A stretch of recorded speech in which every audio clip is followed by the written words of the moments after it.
네, 오늘은 누가복음 20장 말씀. 오늘 이 20장을 지배하고 있는 전체적인 분위기는 적대감이라고 할 수가 있겠습니다. 하나님께서 인간으로 이 땅에 오셨는데 많은 사람들이 그분을 보고 놀라워하고 이분이 도대체 어떤 분이신가 하면서 그분을 통해서 하나님께 영광을 돌리고 그분을 존경하고 따르게 된 사람들이 있는가 하면 그분의 하는 모든 모습이 너무 싫어하는, 그래서 적대시하는 그런 부류들도 있었다라는 것을 보여줍니다.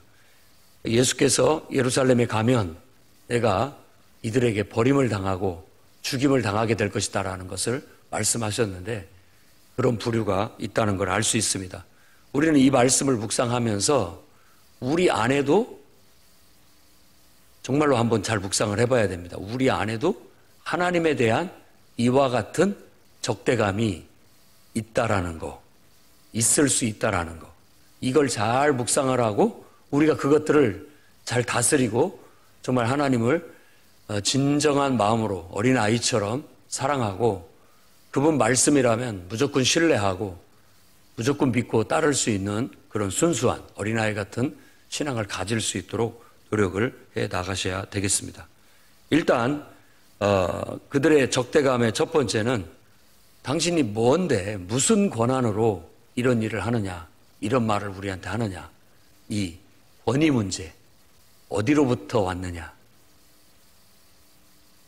우리도 하나님 당신이 뭔데 하나님 예배하라고 하고 내 말대로 해라고 하고 내 뜻대로 하라고 안 하고 이렇게 이 마음속 깊숙이에서 나오는 어떤 하나님을 향한 우리들의 의문과 질문들이 있을 수 있습니다. 그럴 때 이제 예수께서 그들에게 묻는 말은 요한의 세례가 하늘로부터냐 사람으로부터냐라고 물었고 그들은 요한의 세례를 하늘로부터라고도 할 수 없었고 또 사람으로부터라고도 할 수 없었어요. 하나님으로부터 왔다, 하늘로부터 왔다고 하면 왜 너희들은 그걸 신뢰하지 못하고 믿지 않았느냐라고 말할 것이고 또 사람으로부터라고 한다면 모든 사람이 요한은 다 하나님의 종으로 알고 있는데 그렇게 말했다가는 또 백성들에게 미움을 받을 수 있기 때문에 그렇습니다. 그러면 여기서 우리가 놓치지 말아야 할 것이 이 지도자들의 이 판단 기준이 항상 하나님께 있지 않고 자기에게 있다라는 걸 여기서 뚜렷하게 드러나게 되는 결과예요. 그래서 우리 안에도 늘 자기가 살아있으면 안 됩니다. 하나님으로부터 온 생각이냐, 하나님의 입장에서 해석한 것이냐, 하나님의 뜻을 분별한 것이냐, 이걸 우리가 계속해서 우리의 말과 행동 속에서 걸러내지 않으면 우리도 똑같이 나도 모르게 하나님에 대해서 적대시하는 그런 우를 범할 수 있다는 거 다시 한번 우리가 깊이 새겨야 되겠습니다. 나를 중심으로 해서 이 유대 지도자들이 자기의 명예, 자기의 인기, 그것만에 더 초점을 두고 있어요. 하나님의 영광보다도 자기 영광, 자기에게 유익, 자기의 체면, 이런 것들로 판단을 하고 있다라는 거예요. 정말로 요한을 그들이 하나님이 보낸 선지자가 아니고 일꾼이 아니다라고 스스로 정말 하나님 앞에서 판단을 했다면 당당하게 요한의 세례는 사람으로부터 왔다라고 하고 백성들이 자기를 미워하고 욕을 먹더라도 하나님 앞에서 바른 말을 해야 될 거 아닙니까? 그런데도 그게 아니에요. 그것은 그냥 백성들의 앞에서의 자기의 체면, 자기의 유익, 자기의 영광을 위해서 얼마든지 그런 것들은 버려버릴 수 있는 그런 판단 기준을 가지고 있다라는 게 문제가 되는 겁니다. 그러니까 예수님이 그들에 대해서는 뭐 속된 말로 그냥 무시하는 거예요. 나도 너희들한테 말하지 않겠다. 신앙이 우리가 그렇게 되면 안 됩니다. 신앙생활을 할 때 항상 우리의 하는 일들이 기도하면서 하나님께로부터 왔는가, 이거 항상 중심을 거기다 둬야 됩니다. 나에게 두면 안 돼요. 내가 기분이 나쁘니까, 내가 좋아하니까, 내가 원하니까, 그런 게 기준이 되면은 결국 우리가 나도 모르는 사이에 하나님 앞에 적대시하게 되고 주의 일에 방해자가 되게 되는 그런 우를 범할 수 있다는 걸 아셔야 됩니다. 누가 하든지 저게 하나님께 영광이 될까? 저것이 기도하면서 하나님께로부터 받은 말씀인가? 그거에 의해서 하고 있는가? 늘 그것에 기준을 두고 내 마음에 안 들어도 나에게 유익이 안 돼도 내가 드러나지 않고 내가 이렇게 존귀함을 받지 못해도 오히려 그것이 하나님의 역사고 하나님의 뜻이라면 우리가 기꺼이 진짜 그 앞에 겉옷을 깔듯이 길을 열어줘야 되고 축복해줘야 되고 기도해줘야 되고 함께 해줘야 할 일인 것입니다.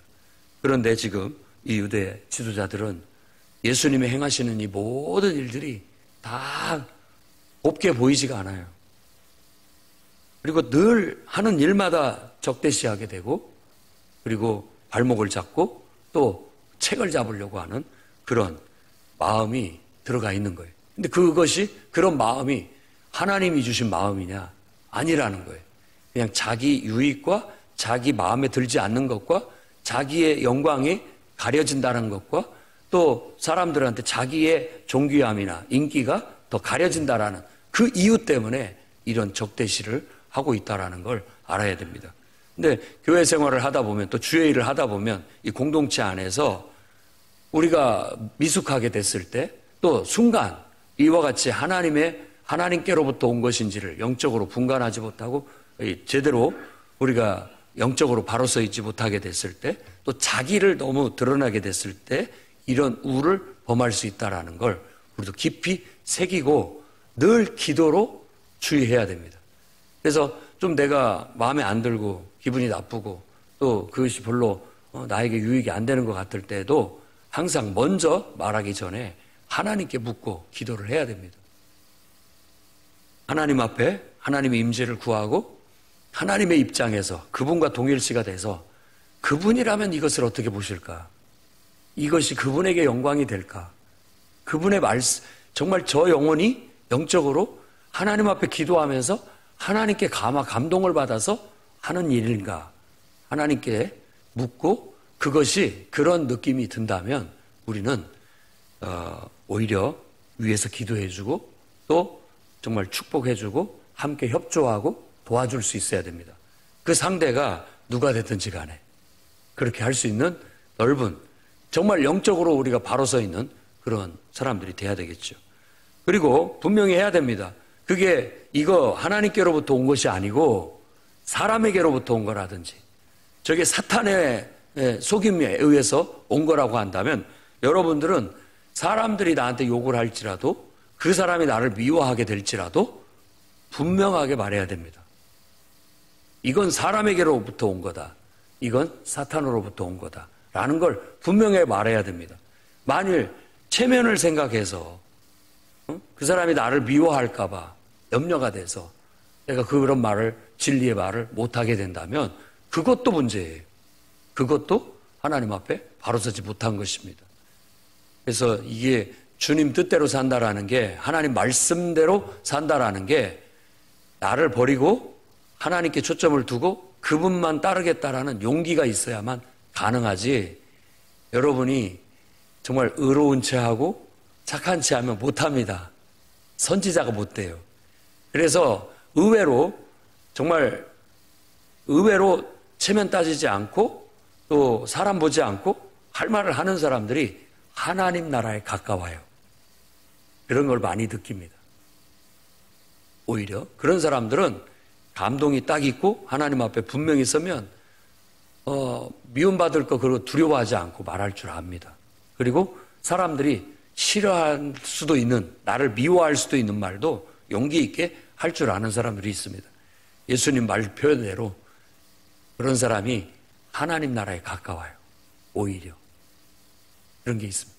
구약의 선지자들은 하나같이 그런 사람들이었던 것 같아요. 하나같이 그렇게 말할 줄 알았어요. 아니, 성격이 문제가 아니에요. 그냥 하나님께 매여 있기 때문에 하나님이 자기 입에 두신 말을 한 거지 자기 말을 하는 게 아니에요. 자기 일을 하는 게 아니라는 거예요. 이제 우리 직분자들은 또 하나님 앞에 정말 주의 일을 하는 우리 모든 성도들은 항상 이 원리를 굳게 잡아야 돼. 그래야 흔들리지 않고 정말 주님의 일꾼으로서 살아가게 되는 겁니다. 안 그러면 나도 모르게 내가 싫어한다고 방해하고 있고 내 마음에 안 든다고 해서 책 잡고 있고 그런 일들을 벌일 수가 있다라는 겁니다. 이런 모습 속에 우리들의 어두운 면을 발견할 수 있기를 바랍니다. 예수님이 악한 농부들에 대한 비유로서 그들의 잘못을 지적을 해주고 있습니다.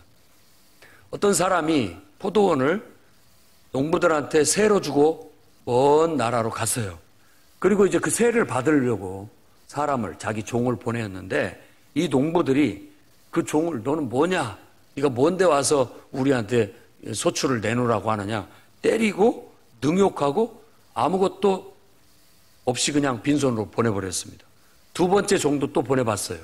똑같아요. 세 번째 종을 보냈는데 이번에도 아주 심하게 때려서 상해를 하고 내쫓아버렸다라고 그렇게 또 돌아옵니다. 이거 어떻게 하면 좋을까 해서 이번에는 이 종들이 현찬해서 그런가 보다 하고 내 아들, 사랑하는 아들을 보내면 그들이 존대할 것이다 라고 생각하고 그를 보냈습니다. 그랬더니 이 농부들이 이는 아들이고 상속자니까 이를 죽고 이 포도원을 우리가 차지하자, 우리 것으로 만들자라고 했다라는 겁니다. 자, 이 비유가 바로 그것을 얘기해 주고 있는 거예요. 우리가 하나님의 의해서 지음을 받은 진정한 의미에서 우리의 아버지는 우리를 창조하신 하나님이고 그리고 나의 소유권은 그분께 있다라는 거. 그거 깨닫는 것만도 오랜 세월이 걸리는 것 같습니다. 정말 우리가 복음을 듣고 하나님을 인정하고 비로소 하나님, 내 인생은 당신의 것입니다. 당신이 내게 주셨고 지금 내가 이렇게 존재하는 거 다 당신의 은혜입니다.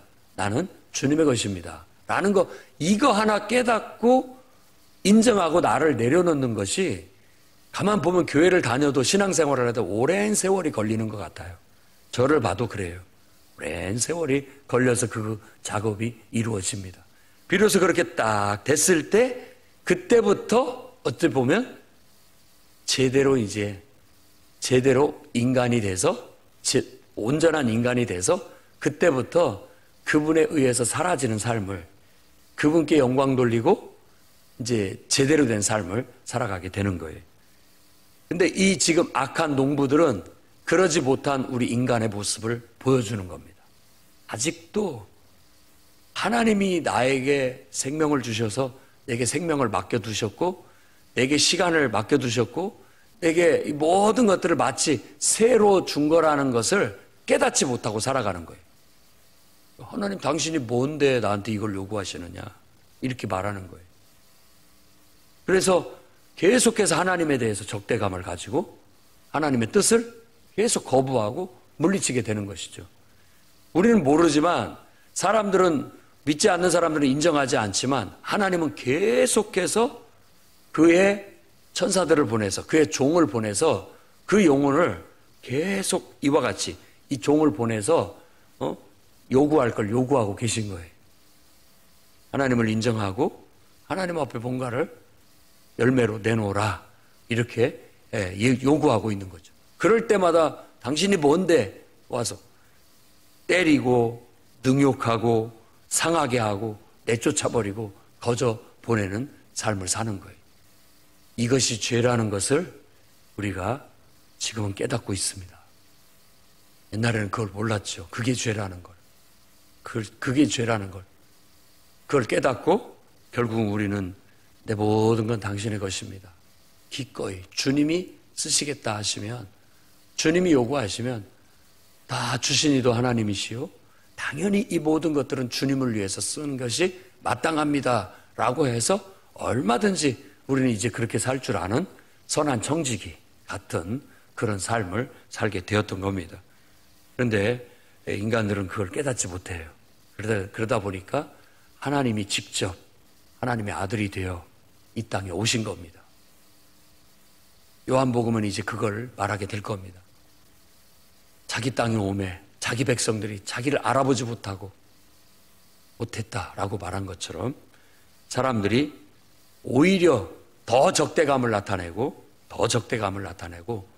완전히 하나님을 내 인생에서 제거해버리고 내가 내 인생의 주인이 되려고 하는 그런 악을 나타나게 돼서 결국 예수 그리스도를, 하나님의 아들 예수 그리스도를 십자가에 못 박혀 죽게 만드는 이런 일들은 바로 그와 같이 하나님을 아예 없애버리고 내가 인생의 주인이 되려고 하는 그런 모든 인간의 악을, 완전히 속에 감춰져 있는 악을 드러나게 만드는 하나의 증거가 되었던 것입니다.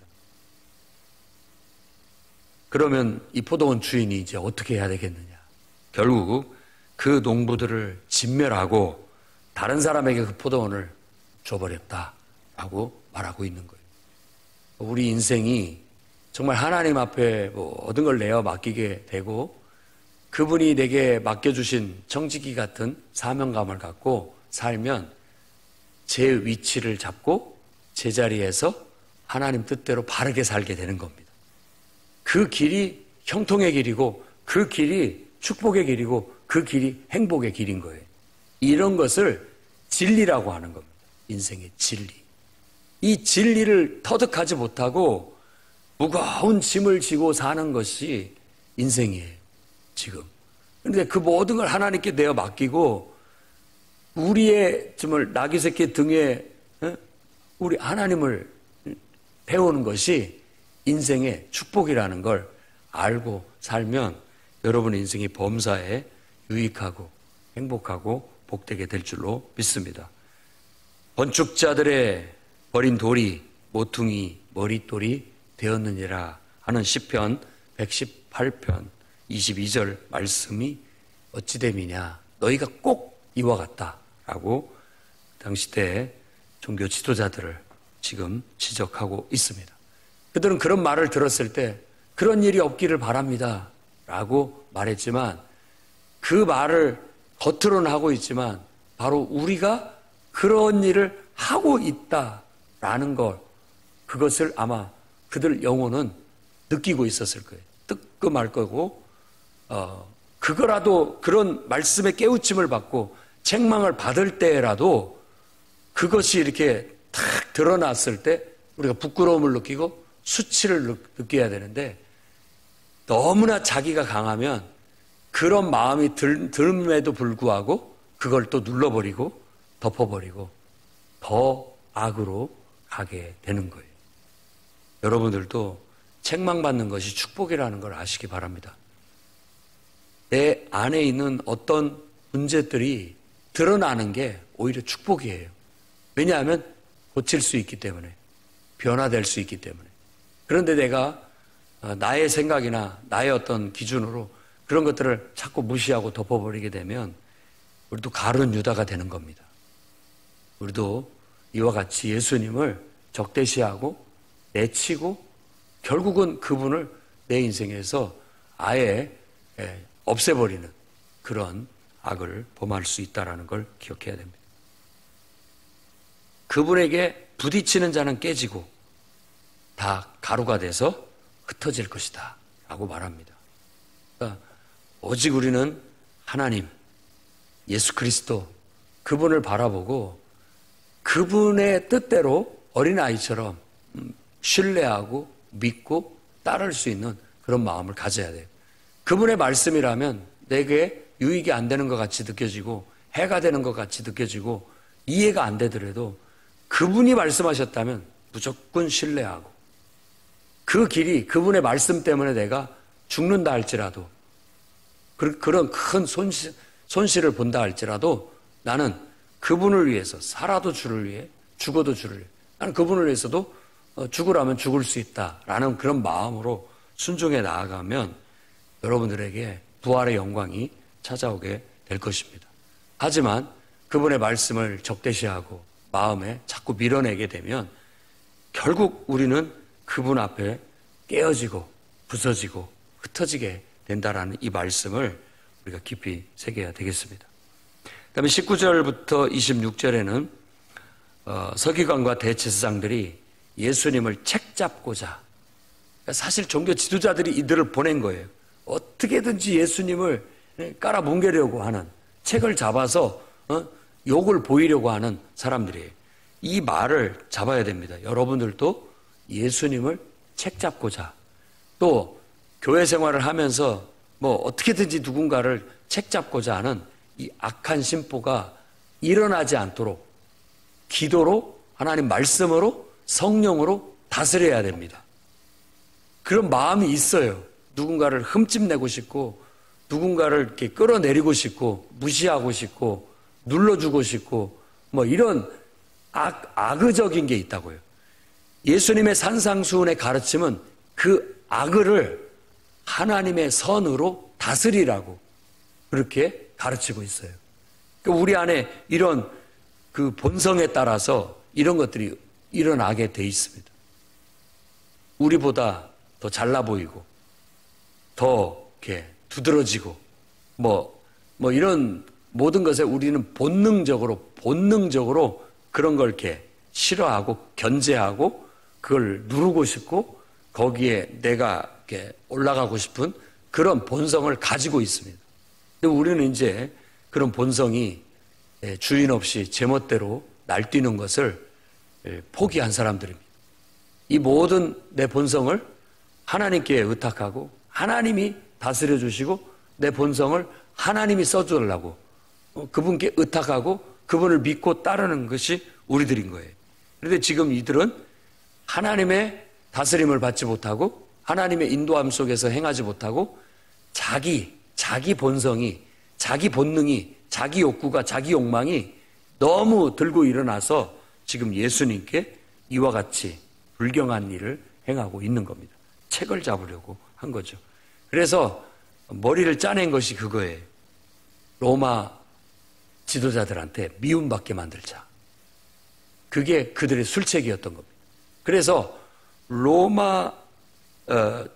로마에 우리가 가이사에게 세를 바치는 것이 옳습니까?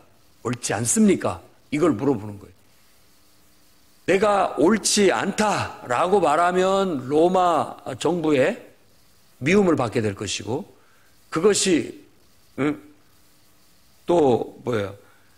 가이사에게 세를 바쳐야 된다라고 그렇게 말하면 유대인들이 싫어하고 미움을 받게 될 거라는 거예요. 이렇게 말해도 문제, 저렇게 말해도 문제예요. 여러분들이 그런 상황이 닥쳤을 때 예수님이 가르쳐준 지혜를 배우십시오. 그때는 여러분들이 답변을 하면 안 됩니다. 어떻게 답변을 해도 그 말꼬리에 말려드니까요. 그럴 때는 여러분들이 답변을 할 것이 아니라 그 사람이 답변할 수 있도록 다시 역질문을 하면 됩니다. 그래서 예수님은 동전을 하나 가져오게 하고, 로마 화폐죠. 로마가 발행한 동전을 갖고 오게 해요. 거기에는 황제 가이사의 얼굴이 그려져 있습니다. 그러면서 묻습니다. 되려보더래요. 이 그림이 누구의 것이냐? 라고 묻더래요. 당연히 가이사의 얼굴입니다. 그리고 그것이 너희가 가이사의 것이라고 생각하면 가이사께 바치고 하나님의 것이라고 생각하면 하나님께 바쳐라.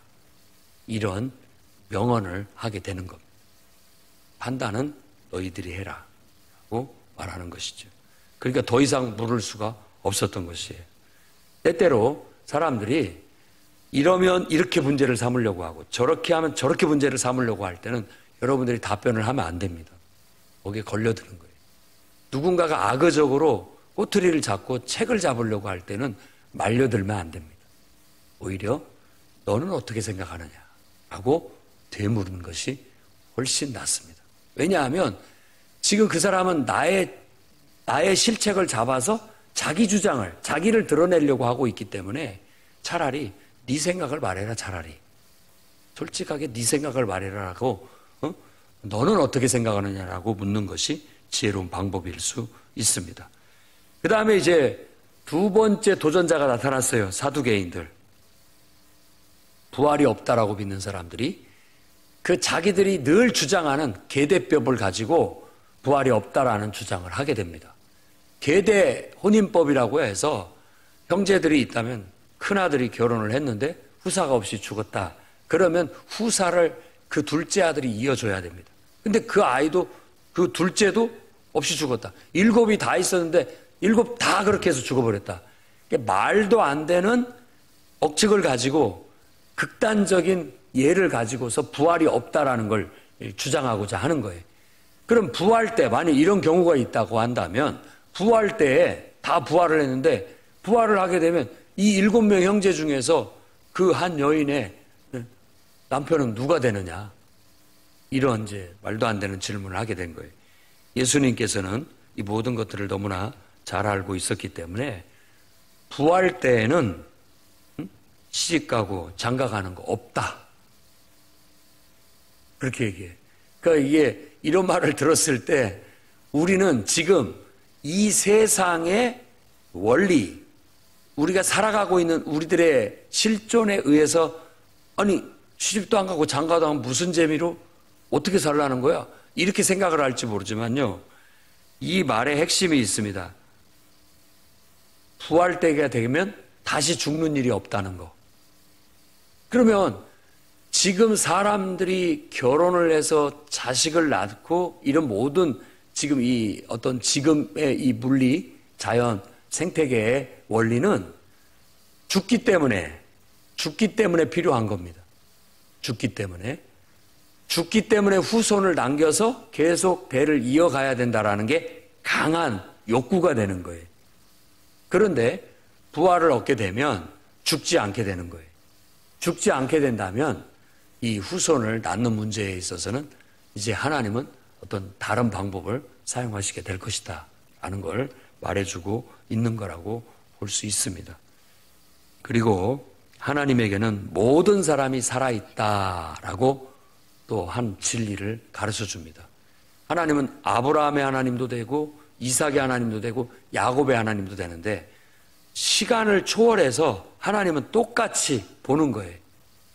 그 하나님에 대한 이해가 없기 때문에 성경에 대한 깊이 있는 이해가 없기 때문에 그냥 문자적인 이해나 얄팍한 이해 때문에 너희가 성경도 하나님도 오해하고 있다라고 그렇게 말하고 있는 겁니다. 그래서 여러분들이 너무 성경을 아는 채 안 하기를 바랍니다. 내가 성경을 아는 채 하는 즉시 우리는 이 서기관들이 범하는 오류를 범하게 되는 거예요. 이단들이 자기들만의 논리를 가지고 자기들이 성경을 다 아는 것 같이 얘기하는데 그것이 성경을 모르고 있는 겁니다. 일부만 알고 있는 것이고 그냥 자기들 입에다 넣어준 그 논리만 갖고 꼭 사두개인들이 와서 이렇게 나불거리는 거나 똑같은 거예요. 어리석고 나는 미련하고 성경도 하나님도 잘 알지 못한다라는 것을 지금 입으로 시인하고 있는 거라고 여러분이 여기시면 됩니다. 진짜예요. 성경을 알면 알수록 나는 모른다. 그래서 어떤 주장을 못 모르고 하나만 알 때는 막 강하게 주장을 하지만 이걸 알고 보면 주장하기가 부끄러워요. 왜냐하면 이 견해뿐만 아니라 저 견해도 있고 이렇게도 생각할 수 있고 저렇게도 생각할 수 있는데 분간하기가 어려워요. 그렇기 때문에 큰 소리를 못 칩니다. 그런데 하나만 알고 있는 못 모르는 사람들은 그게 전부인 줄 알고 큰 소리를 치는 거예요. 딱 이단들의 주장하는 모습이 꼭 그래요. 자기 말이 다 옳고 100%라는 거예요. 자기가 하나님의 뜻을 너무나도 잘 알고 있고 자기만 다 알고 있다라고 생각해요. 말도 안 되는 교만이고 자만이고 어리석음입니다. 하나님도 성경도 알지 못해서 그렇다라고 여러분들이 여기시고 오히려 예수님처럼 그들을 무시해야 맞습니다.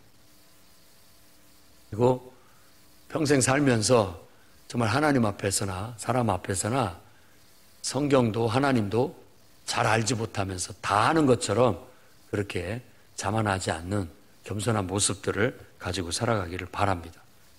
여러분이 부활을 어떻게 다 압니까? 천국에 대해서 어떻게 다 압니까? 온 세상을 창조하신 하나님의 그 크심 앞에 우리가 그분을 어떻게 다 안다고 말할 수 있겠습니까? 성경을 하나님께서 기록했는데 정말 그걸 어떻게 다 알고 다 이해한다고 할 수 있겠습니까? 평생을 기도하고 또 성경을 연구해도 알지 못하는 부분은 알지 못합니다.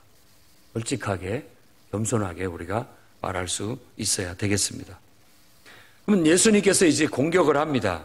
나도 하나 묻자. 사람들이 너희가 어찌하여 그리스도를 다윗의 자손이라고 하느냐. 성경에 시편 110편 1절에 주께서 내 주께 이르시되 라고 말하고 있지 않느냐. 다윗이 그리스도를 주라고 칭하였는데 어찌 다윗의 자손이 되겠느냐. 그러니까 한 번도 그거 생각해 보지 못한 거예요. 그러니까 우리가 성경을 안다고 하지만 사실 성경을 잘 모르고 있었던 거예요. 그런 면에 있어서 생각도 안 해본 거예요. 메시아 하면 다윗의 자손이고 다윗의 혈통에서 후손에서 어떤 다윗보다도 더 위대한 왕이라고만 생각을 했던 거예요. 그 메시아가 하나님이라는 생각은 꿈에도 못하고 있다라는 거예요. 그걸 예수님께서 보여주는 것이죠. 꿈에도 생각을 못하는 것을 깨우쳐주고 있는 거예요. 어쩌면 우리는 우리들의 선입감, 우리들이 알고 있는 지식 속에서만 성경을 알고 해석하고 있는 거예요.